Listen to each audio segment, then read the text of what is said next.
नमस्कार दोस्तों, welcome to Sambhav education. This is Aryan Shukla. दोस्तों, आज की क्लास में हम जीके के 50 इंपॉर्टेंट क्वेश्चन डिस्कस करेंगे विद एक्स्ट्रा फैक्ट। सभी लोग क्लास को ध्यान से देखिएगा। जो एक्स्ट्रा फैक्ट आपको बताया जाए उनको भी ध्यान से सुनिए, क्योंकि परीक्षाओं में उनसे संबंधित क्वेश्चन पूछे जा सकते हैं। ये क्लास स्पेशल बीएड प्रवेश परीक्षा 2025 के लिए है। सभी लोग क्लास को ध्यान से देखिएगा। जो क्वेश्चन आपको समझ नहीं आता उसे नोट डाउन कर सकते हो। चलिए शुरू करते हैं आज की क्लास। आंसर करिएगा क्वेश्चन नंबर फर्स्ट के लिए। रेशम पालन कहलाता है। क्या करेक्ट आंसर होगा क्वेश्चन नंबर फर्स्ट का? तो option number A correct answer है, सेरिकल्चर। यस, रेशम पालन सेरिकल्चर कहलाता है। Option number A correct answer होगा। चलिए आगे बढ़ते हैं। इसका आंसर करिएगा क्वेश्चन नंबर 2 के लिए। भारतीय अर्थव्यवस्था का प्राथमिक क्षेत्र आपको बताना है। बताइए दोस्तों, भारतीय अर्थव्यवस्था जो है का प्राथमिक क्षेत्र क्या है? इसका राइट आंसर क्या होगा? बैंकिंग, न्यायतंत्र, कृषि, या फिर ऑप्शन नंबर डी है सूचना एवं प्रौद्योगिकी विभाग। इस प्रकार से ऑप्शन हैं। जिसने अभी लाइव सेशन को लाइक नहीं किया है, लाइक कीजिएगा, शेयर कीजिएगा। चैनल पर नए हैं, चैनल को सब्सक्राइब कीजिए, वाला आइकन को प्रेस कीजिए ताकि सभी नोटिफिकेशन आप तक पहुंच सके। इसका right answer option number C होगा, कृषि। कृषि भारतीय अर्थव्यवस्था का प्राथमिक क्षेत्र है। इंपॉर्टेंट क्वेश्चन है, बहुत सी परीक्षाओं में पूछा जा चुका है, वैसे आप लोग याद रखिएगा। सभी जल्दी से आंसर करिएगा क्वेश्चन नंबर 3 के लिए। बताइए राइट आंसर क्या होगा? इनमें से कौन सा एक भारत का प्रवाल द्वीप समूह है? इंपॉर्टेंट क्वेश्चन है, जियोग्राफी संबंधित क्वेश्चन है। सभी जल्दी से आंसर करिए, बताइए इसका राइट आंसर क्या होगा। जिसने अभी लाइव सेशन को लाइक नहीं किया है, लाइक कीजिए, शेयर कीजिएगा। चैनल पर नए हैं, चैनल को सब्सक्राइब कीजिए, वाला आइकन को प्रेस कीजिएगा ताकि सभी नोटिफिकेशन आप तक पहुंच सके। इसका right answer option number D होगा, लक्षद्वीप। भारत का एक प्रवाल द्वीप समूह पूछा गया है, तो जो लक्षद्वीप है एक प्रवाल द्वीप समूह है। डी करेक्ट आंसर होगा। राजधानी पूछी जाती है लक्षद्वीप की, कावरत्ती लक्षद्वीप की राजधानी है। अगर पूछा जाए, सभी लोग ध्यान से सुनिएगा, लक्षद्वीप कहां पर है, तो आप लोग याद रखिएगा ये अरब सागर में है। कहां पर है? अरब सागर में। ऑफिशियल लैंग्वेज भी पूछी जाती है। लक्षद्वीप की ऑफिशियल लैंग्वेज मलयालम है। लक्षद्वीप का हाईकोर्ट अगर पूछा जाए कहां पर है, तो लक्षद्वीप का जो हाईकोर्ट है ये केरला में है। इनको याद रखिएगा, ये एक्स्ट्रा फैक्ट है। यहाँ से आपके 4 से 5 क्वेश्चन कंप्लीट हुए। इंपॉर्टेंट है, परीक्षा में पूछे जाते हैं ये प्रश्न। डी करेक्ट आंसर होगा। Good morning. इसका आंसर करिएगा क्वेश्चन नंबर 4 के लिए। निम्न में से किसे माइक्रो इकोनॉमिक्स के जनक के रूप में जाना जाता है? तो सभी इसका आंसर करिए क्वेश्चन नंबर 4 के लिए। इनमें से किसको माइक्रो इकोनॉमिक्स के जनक के रूप में जाना जाता है? सी करेक्ट आंसर होगा, Alfred Marshall. C correct answer होगा इसका। आप लोग याद रखिएगा, अल्फ्रेड मार्शल को माइक्रो इकोनॉमिक्स के जनक के रूप में जाना जाता है। क्वेश्चन नंबर 4 का option number C correct answer है। अब इसका आंसर करिएगा क्वेश्चन नंबर 5 के लिए। इतिहास से संबंधित क्वेश्चन है, तो सब इसका आंसर करिए, बताइए राइट आंसर क्या होगा। यस राम कुमारी, सभी जल्दी से आंसर करिए। पहले क्वेश्चन को समझिएगा, उसके बाद ही आंसर करिए। जल्दबाजी में आपको आंसर नहीं देना है। बॉम्बे में पहली सूती कपड़ा मिल की स्थापना कब हुई थी? बॉम्बे में पहली जो सूती कपड़ा मिल थी, इसकी स्थापना कब हुई थी? Good morning. तो सभी इसका आंसर करिएगा क्वेश्चन नंबर 5 के लिए। Right answer option number C होगा, 1854 में, 1854 में बॉम्बे में पहली सूती कपड़ा मिल की स्थापना हुई थी। तो ऑप्शन नंबर 3 करेक्ट आंसर होगा। अब इसका आंसर करिए क्वेश्चन नंबर 6 के लिए। आपको बताना है गुरु नानक देव का जन्म कहां पर हुआ था? गुरु नानक देव सिख धर्म के पहले गुरु थे। एक तो इंपॉर्टेंट क्वेश्चन है, पूछा जाता है सिख धर्म के पहले गुरु कौन थे, तो आप लोग याद रखिएगा गुरु नानक देव। इनका जो जन्म है तलवंडी में हुआ था। कहां पर? सी करेक्ट आंसर होगा, तलवंडी। अगर पूछा जाए वर्तमान में तलवंडी कहां पर है, तो आप लोग याद रखिएगा पाकिस्तान में है। वर्तमान में तलवंडी जो है पाकिस्तान में है, तो सी करेक्ट आंसर होगा इस प्रश्न का। क्वेश्चन नंबर 7 के लिए आंसर करिएगा। हीलियम में इलेक्ट्रॉनों की संख्या बताइए कितनी होती है? हीलियम एक गैस है, नोबल गैस है। पूछ सकते हैं हीलियम किस प्रकार की गैस है? एक अक्रिय गैस है, नोबल गैस है। तो सभी इसका आंसर करिए, बताइए इसका राइट आंसर क्या होगा। He से रिप्रेजेंट करता किया जाता है हीलियम को। सभी जल्दी से आंसर करिए क्वेश्चन नंबर 7 के लिए। इसका right answer option number A होगा, 2। यस, ए करेक्ट आंसर है। हीलियम में इलेक्ट्रॉनों की संख्या होती है 2, तो option number A correct answer होगा। Good morning. इसका आंसर करिए क्वेश्चन नंबर 8 के लिए। किसान पाकिस्तान की उपाधि किस पार्टी को मिली है? सभी जल्दी से आंसर करिएगा। इनमें से किस पार्टी को किसान पाकिस्तान की उपाधि मिली है? तो सभी इसका आंसर करिए क्वेश्चन नंबर 8 के लिए। इसका राइट आंसर ऑप्शन नंबर भी होगा Morarji Desai. Yes, B correct answer होगा। मोरारजी देसाई को निशान ए पाकिस्तान की उपाधि सम्मानित किया गया है। बी करेक्ट आंसर होगा। ये भारत के पूर्व प्रधानमंत्री हैं, पूछ सकते हैं मोरारजी देसाई कौन है। भारत के पूर्व प्रधानमंत्री हैं, इनको निशान ए पाकिस्तान की उपाधि सम्मानित किया गया था। बी करेक्ट आंसर होगा। अब इसका आंसर करिए क्वेश्चन नंबर 9 के लिए। क्वेश्चन नंबर 9 के लिए आंसर करिए। मिडवल हिस्ट्री संबंधित क्वेश्चन है। प्रश्न को समझिएगा।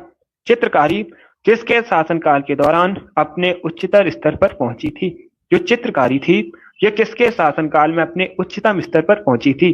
अकबर, औरंगजेब, जहांगीर या फिर शाहजहां? तो इसका right answer option number C होगा, जहांगीर। एक मुगल शासक था, इसके शासनकाल में जो चित्रकारी थी अपने उच्चतम स्तर पर थी। सी करेक्ट आंसर होगा। क्वेश्चन नंबर 9 का option number C correct answer होगा। अब देखिएगा, एक क्वेश्चन और पूछा जाता है।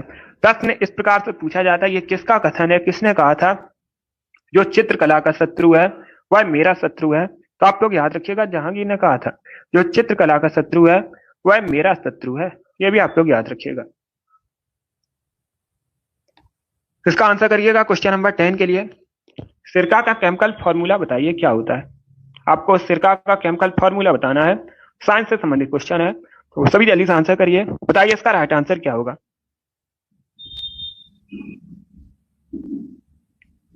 सभी जल्दी से आंसर करिए क्वेश्चन नंबर 10 के लिए।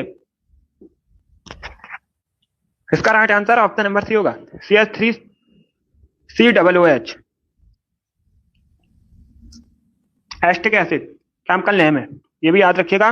सिरका का रासायनिक नाम पूछा जाए तो आप लोग याद रखिएगा एस्टिक एसिड होता है। केमिकल फार्मूला क्या होता है? CH3COOH। चलिए आगे बढ़ते हैं। क्वेश्चन नंबर 11 के लिए आंसर करिए। राजा राम मोहन राय को युगदूत किसने कहा था? सभी जल्दी से आंसर करिएगा।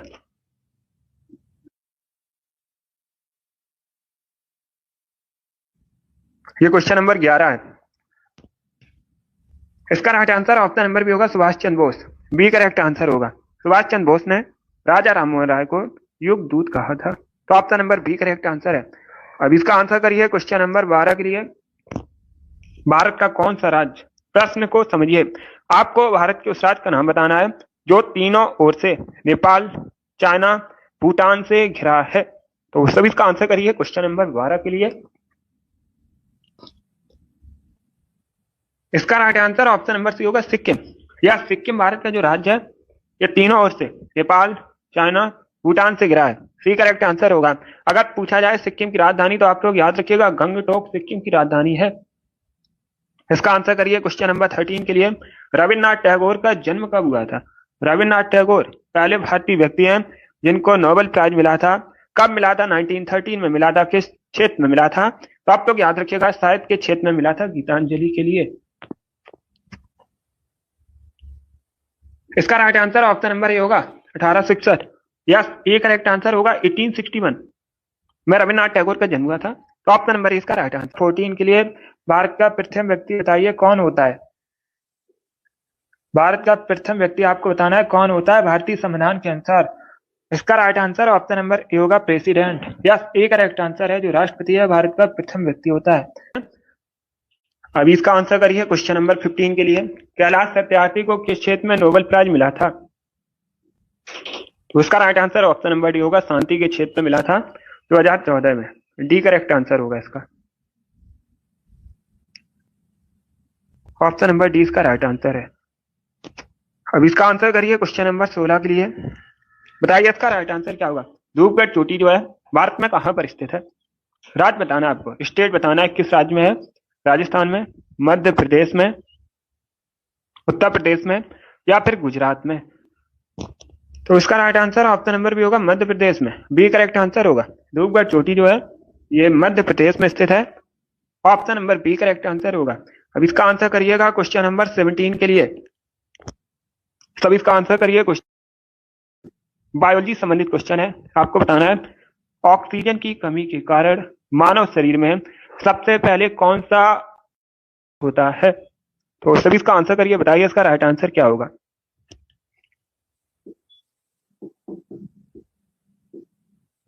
सभी जल्दी से आंसर करिएगा। ऑप्शंस को पढ़ लीजिए, उसके बाद ही आंसर करिए, जल्दबाजी में आपको आंसर नहीं देना है।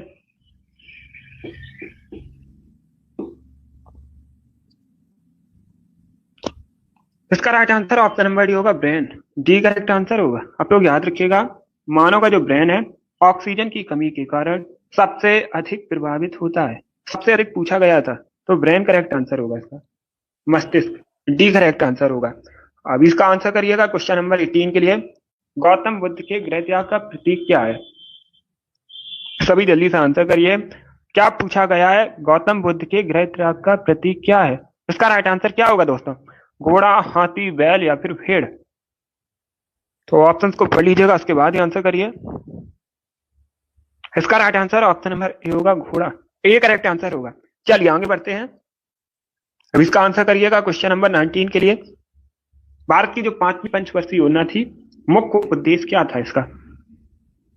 भी जल्दी से आंसर करिए। देखिए, परीक्षा में एक बार इस प्रकार से क्वेश्चन पूछा गया था, जब भारत में 5वीं पंचवर्षीय योजना शुरू हुई थी, उस समय प्रधानमंत्री कौन थी? तो आप लोग याद रखिएगा, इंदिरा गांधी भारत की प्रधानमंत्री थी और मुख्य उद्देश्य था गरीबी उन्मूलन। गरीबी हटाओ का नारा भी दिया गया था इसी पंचवर्षीय योजना के दौरान। ये भी आप लोग याद रखिएगा। क्वेश्चन नंबर 20 के लिए आंसर करिए। वी आकार की घाटी किससे बनती है? वी आकार की घाटी है, ये किससे बनती है? नदियों द्वारा बनती है। सी करेक्ट आंसर होगा इसका। सी करेक्ट आंसर होगा, नदी करेक्ट आंसर होगा इसका। अब इसका आंसर करिए क्वेश्चन नंबर 21 के लिए। टाइटन किसका उपग्रह है? टाइटन जो है ये किसका उपग्रह है? बृहस्पति, शुक्र, शनि या फिर मंगल? तो सभी इसका आंसर करिएगा क्वेश्चन नंबर 21 के लिए। टाइटन किसका उपग्रह है, ये पूछा गया है। इसका right answer option number C होगा, शनि। सैटर्न का उपग्रह, सी करेक्ट आंसर होगा। अब इसका आंसर करिएगा क्वेश्चन नंबर 22 के लिए। बाइचुंग भूटिया, तो सभी इसका आंसर करिए क्वेश्चन नंबर 22 के लिए। क्या पूछा गया? बाइचुंग भूटिया किस खेल से संबंधित है? तीरंदाजी, हॉकी, शूटिंग या फिर फुटबॉल?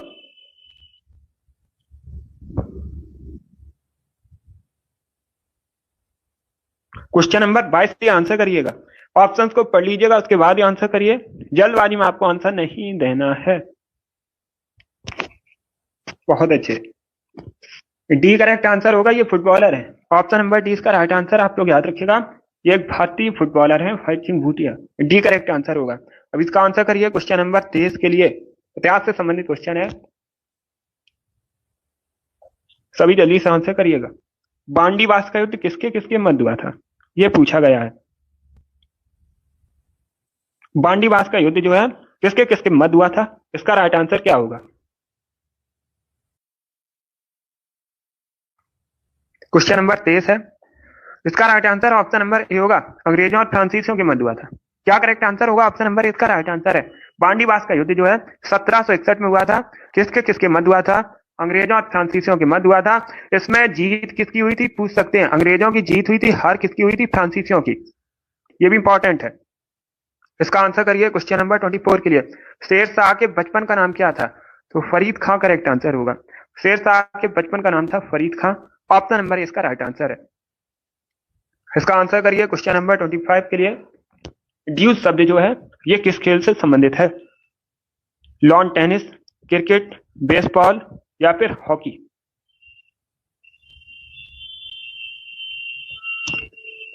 तो सभी इसका आंसर करिए क्वेश्चन नंबर 25 के लिए। इसका right answer option number A होगा, लॉन टेनिस। ए करेक्ट आंसर होगा। देखिए, ड्यूस शब्द जो है ये लॉन टेनिस से संबंधित है। इसके साथ ही आप लोग याद रखिएगा, बैडमिंटन से भी संबंधित है। दोनों खेलों से संबंधित है,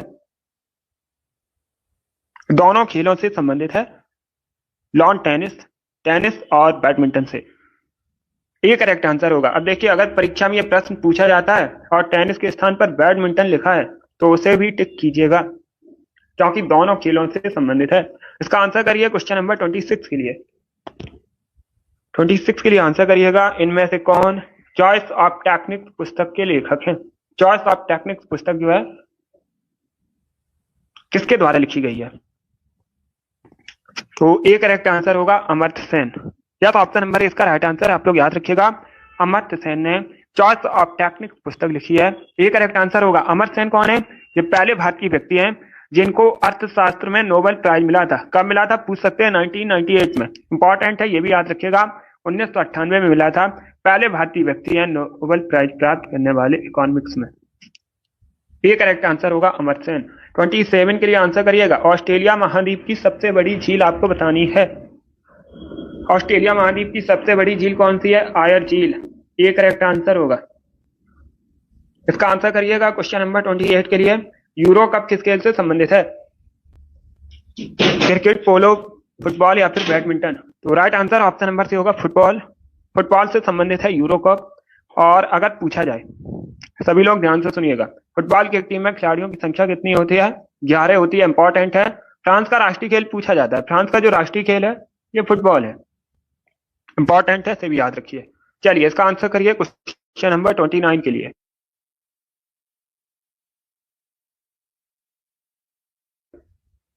क्वेश्चन इस प्रकार से है, वायुमंडल की सबसे निचली परत कौन सी है? कई बार मैंने आपको बताया क्षोभ मंडल वायुमंडल की सबसे निचली परत है। इसका आंसर करिएगा क्वेश्चन नंबर 30 के लिए, बंबू नृत्य भारत में किस राज्य से संबंधित है?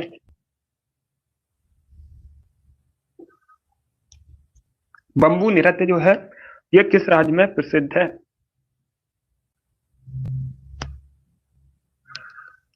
इसका right answer option number C होगा मिजोरम। सी करेक्ट आंसर होगा क्वेश्चन नंबर 30 का। मिजोरम से संबंधित है मुक्ता बंबू नृत्य। Option number C correct answer होगा इसका। अब इसका आंसर करिएगा क्वेश्चन नंबर 31 के लिए। क्वेश्चन नंबर 31 के लिए आंसर करिए, लोथल वर्तमान में किस राज्य में है? पुरातात्विक स्थल है लोथल। अभी आपको बताना है ये वर्तमान में किस राज्य में है? राजस्थान, महाराष्ट्र, पंजाब या फिर गुजरात में? 31 का राइट आंसर क्या होगा? सभी जल्दी से आंसर करिएगा। इसका right answer option number D होगा गुजरात। डी करेक्ट आंसर होगा। लोथल जो है गुजरात में है। डी करेक्ट आंसर है। अब इसका आंसर करिए क्वेश्चन नंबर 32 के लिए, भारत का 28वां राज्य बताइए कौन सा है? सभी जल्दी से आंसर करिएगा। भारत का 28वां राज्य आपको बताना है। इसका right answer option number B होगा झारखंड। बी करेक्ट आंसर होगा। झारखंड भारत का 28वां राज्य है। 20 का राइट आंसर होगा। तेलंगाना करेक्ट आंसर नहीं होगा। तेलंगाना जो है भारत का 29वां राज्य है। तेलंगाना भारत का 29वां राज्य है। 28वां राज्य पूछा गया है तो ये झारखंड था। बी करेक्ट आंसर होगा इसका।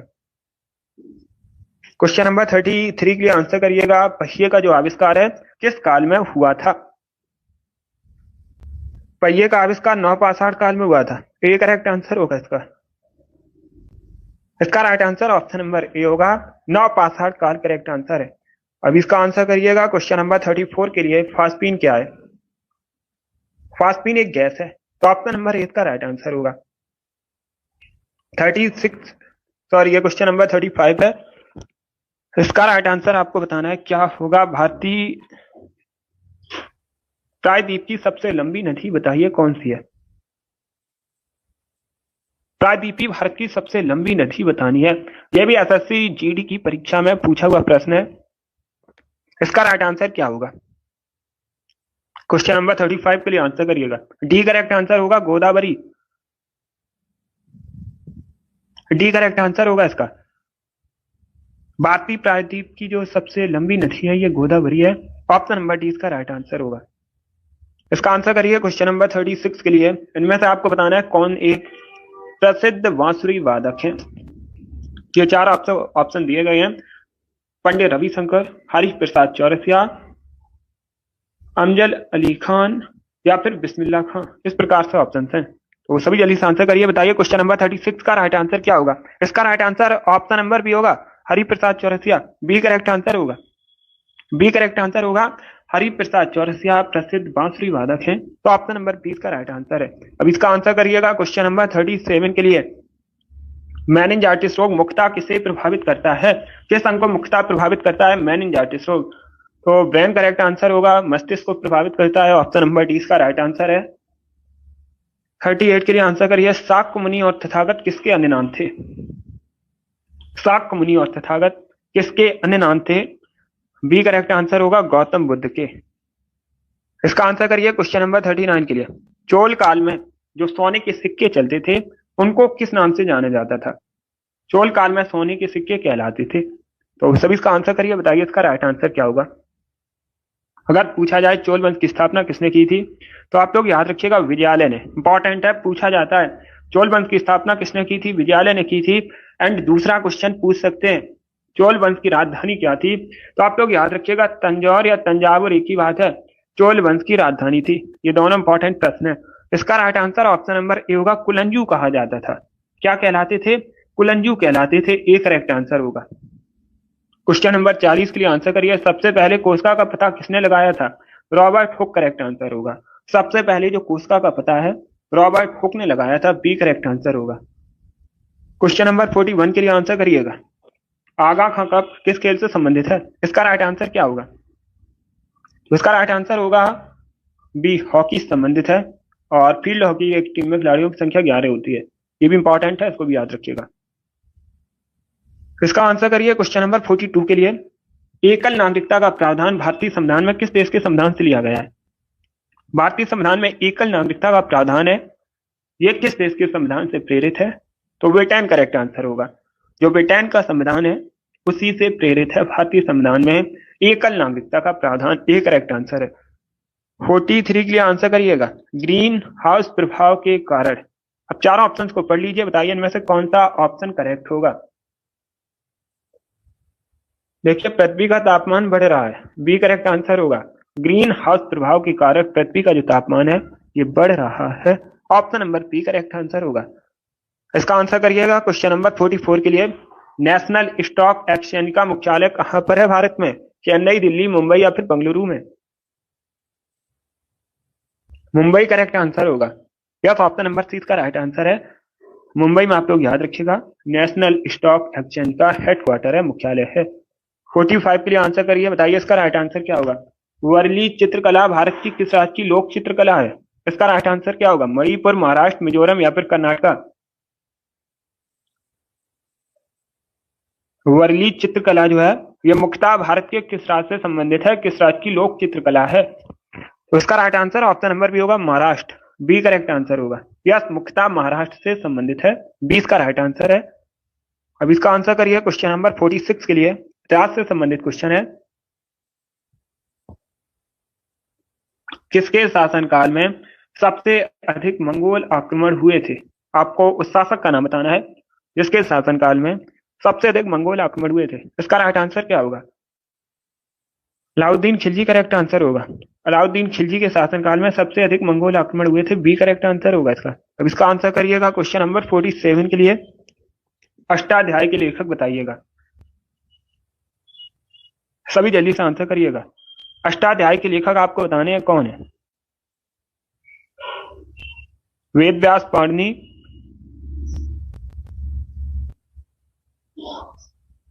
सुखदेव या फिर वाल्मीकि?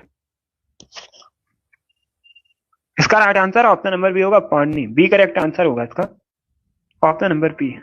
यस, अब इसका आंसर करिएगा क्वेश्चन नंबर 48 के लिए, उजनी डैम ये आपको बताना है किस राज्य में? आपको स्टेट बताना है, राज्य का नाम बताना है। मध्य प्रदेश, आंध्र प्रदेश, उत्तर प्रदेश या फिर महाराष्ट्र में? तो उसका right answer option number D होगा, महाराष्ट्र में है Ujani dam. D correct answer होगा क्वेश्चन नंबर 48 का। अब इसका आंसर करिएगा क्वेश्चन नंबर 49 के लिए। क्वेश्चन नंबर 49 के लिए आंसर करिएगा, सरकारी आयोग ने अपनी रिपोर्ट का प्रस्तुत की थी।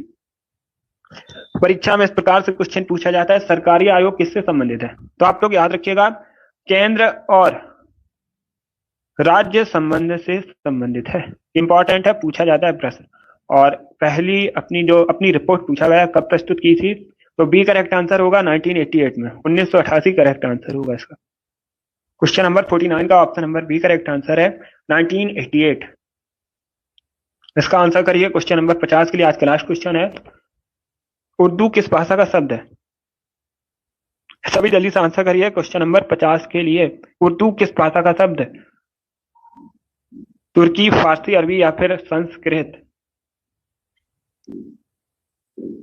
तो सभी इसका आंसर करिए क्वेश्चन नंबर 50 के लिए। ए करेक्ट आंसर होगा, तुर्की भाषा का शब्द है। उर्दू एक तुर्की भाषा का शब्द है। इसका right answer option number A होगा। बहुत अच्छे। चलिए दोस्तों, आज की क्लास में हमने प्रैक्टिस सेट डिस्कस किया जिसमें जीके के 50 क्वेश्चन थे। आई होप आप सभी को ये प्रश्न समझ आए होंगे। तो क्लास को लाइक कीजिएगा, शेयर कीजिए, चैनल पर नए हैं चैनल को सब्सक्राइब कीजिए, बेल आइकन को प्रेस कीजिए ताकि सभी नोटिफिकेशन आप तक पहुंच सके। ये वाली डेली क्लास होगी सुबह 10 बजे स्पेशल आपकी परीक्षा के लिए, तो सभी लोग डेली सेशन को ज्वाइन कीजिएगा। चलिए इसी के साथ मैं आपको मिलूंगा अगली क्लास में। Thank you guys, thank you for watching.